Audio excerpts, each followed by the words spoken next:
This is one of those videos that I get in trouble for like 6 months later. So in this video, I'm going to be teaching you the secret to broad audiences. I'm going to specifically be going through why your broad audiences potentially don't work, why they plateau, and how to generally improve all of your broad audiences to hit more people more efficiently, improve your return on ad spend, and kind of the list goes on and on here. Basically, let's identify the problem first with broad audiences, and then I'll go through the solution. The problem is very simple. You think you're targeting a broad audience, so therefore you think when you set up broad for the first time, don't mind my scribbles as usual. When you set up broad, you think you're targeting 300 million people, right? This is assuming you're hitting the entire addressable United States, all men, all women, all ages. You're just hitting everyone. That's a pure broad audience in the USA. You'd hit roughly 300 million people because that's about how many people have a Facebook app available to them. Now, let's just pretend that actually only 150 million people log on to Facebook once a week. So it cuts this 300 in half. Cool. We still have a massive broad audience. We're never going to actually target 150 million people. The problem isn't there. The problem is that when you spend your money, you're not even coming close to having the ability, keyword ability, to target this 150. What you're actually doing is your pixel. So your pixel, we're going to say this is your pixel. Your pixel, we need a star for your pixel. Our pixel is learning a bunch of information. It's getting a bunch of signals. It's getting signals for who visits your site. And all these signals are spitting out who you should target in the future. So your pixel, this guy here right in the middle, your pixel gets informed by all of your site traffic. It gets informed by everyone who visits your ads, everyone who clicks on your ads, comments on your ads, shares your ads, and their friends and their friends' friends.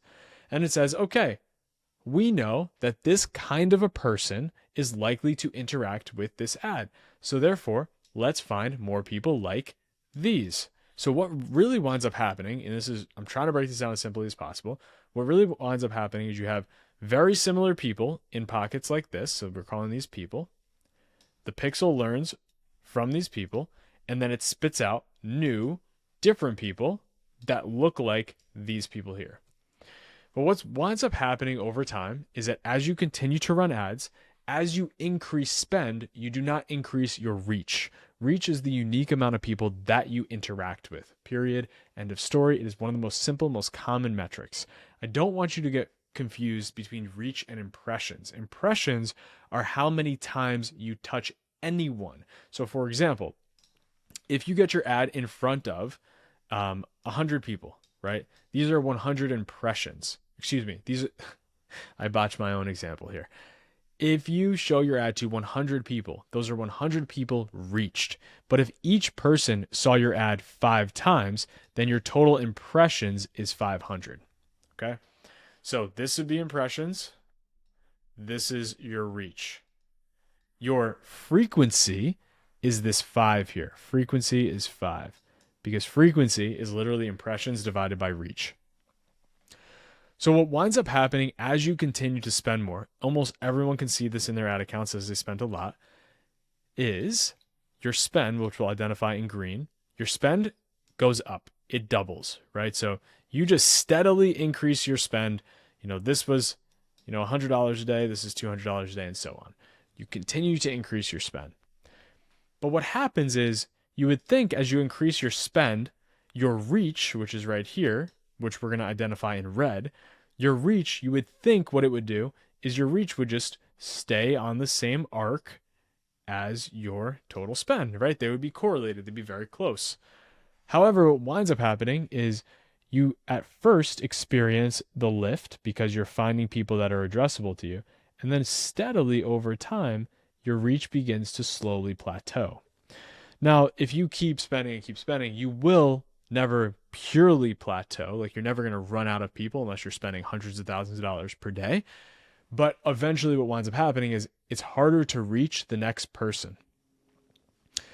What actually happens, and I'll show this in blue, is you're spending more money. Your reach, your unique people that you're reaching is decreasing, but your impressions continues to go up. So your impressions follows the same path as your spend, roughly speaking, where your reach goes down.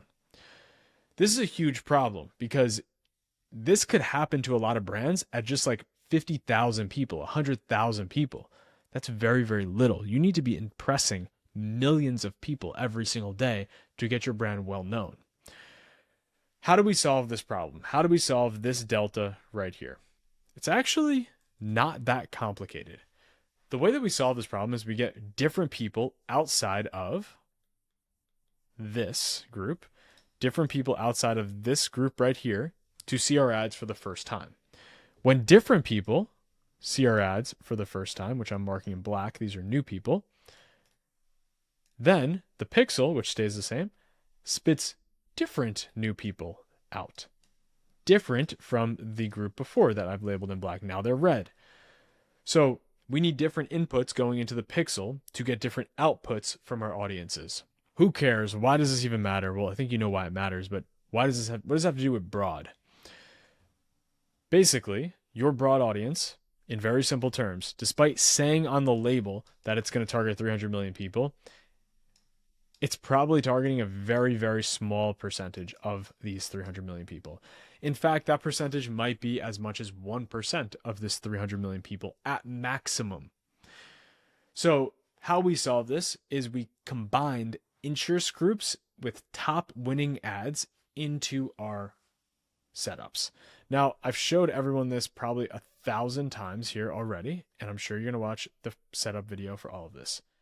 But I just want to explain the philosophy more than anything.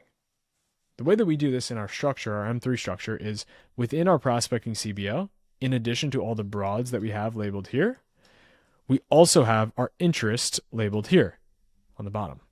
They're composed of just the winning best ads.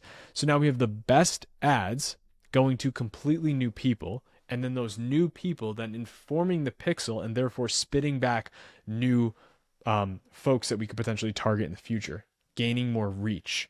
So it's actually a flywheel that occurs, because what winds up happening is while these interests find new people, then those new people get funneled back into the broad.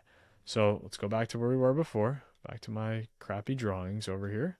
What winds up happening is your broad at start is actually only targeting, let's just say for the sake of this example, 50,000 people is the most amount of people you could reach. It takes you a whole lot more to get beyond that. You could look at your ad accounts, you could look at your spend by week, by month, and understand how many people you're reaching and understand where it caps.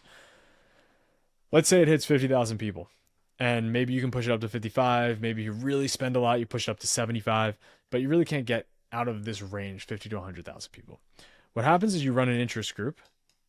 That interest group is very different than the broad, right? So to be clear, if you're Nike, you don't target Nike. You don't target Adidas. That's always a given. If you're Nike, what you do is you target Neiman Marcus or Macy's, big other department stores that are similar, have similar shoppers, but don't necessarily sell the exact only same thing, aka fitness apparel.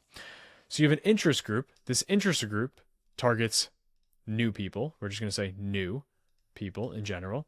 And then what winds up happening, this is the flywheel, the new people from here turn this 50,000 into 100,000. That's a broad, very big example of doubling. But what winds up basically happening is your broad audience goes from this small to this, to this, to this. Every successful interest you have gives new signals to the pixel for people that may be interested in your brand, and therefore the broad audiences expand, lowering your CPMs, lowering your CPCs, and widening your addressable market. This is one of the biggest secrets. I've basically talked about this around the bush here and there. I've never really given out the philosophy of this. Hold this one tight to your chest, guys. This is one of those nuanced things that I don't think most people actually wrap their head around. And if you just listen to this 9 or 10 minutes and you're like, yeah, I don't get it, listen again. You're creating a flywheel to expand your broad audiences. And if you don't understand this concept, you're going to have a hard time with other concepts. It's a very important part of the process. Cool. Let's roll.